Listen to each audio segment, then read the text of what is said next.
complexity of a thing is being triggered by your perspective towards that thing.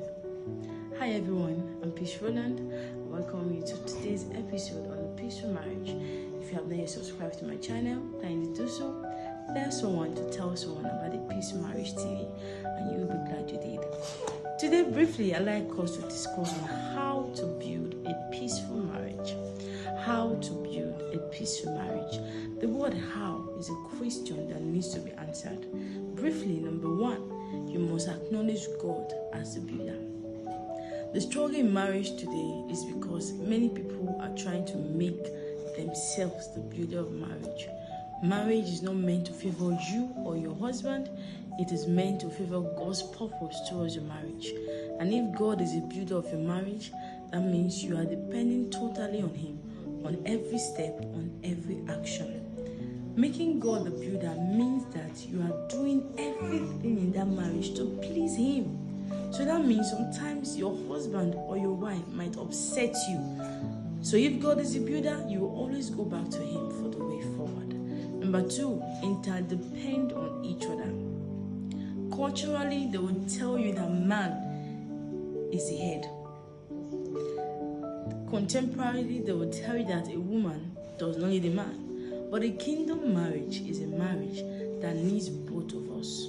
We need both of us to survive. We need both of us to do this right. The reason why God placed a man as the head is for there to be an organized structure. It doesn't mean that you are subjected to him. That means you cannot express your opinion. No. Marriage is we are partnering with each other to fulfill God's mission on the earth. So, dear husband, you need your wife's advice. And wives, you need your husband's covering. That's why I encourage singles, don't marry a man that you cannot submit to. And number three, how to build a peaceful marriage. Play your role.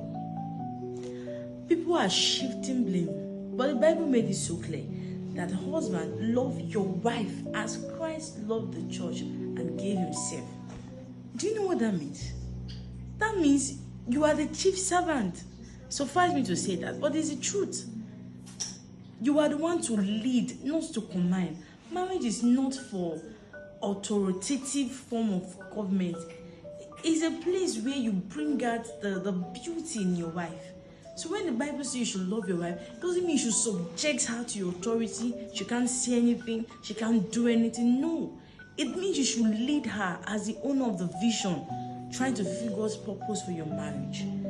So if you understand what love means in the eyes of God, you will not be a bully as a husband, but you will nurture your wife and make her to become that woman that God has called her to be. And dear wives, your role is to submit to your husband. People have misunderstood the concept of submission.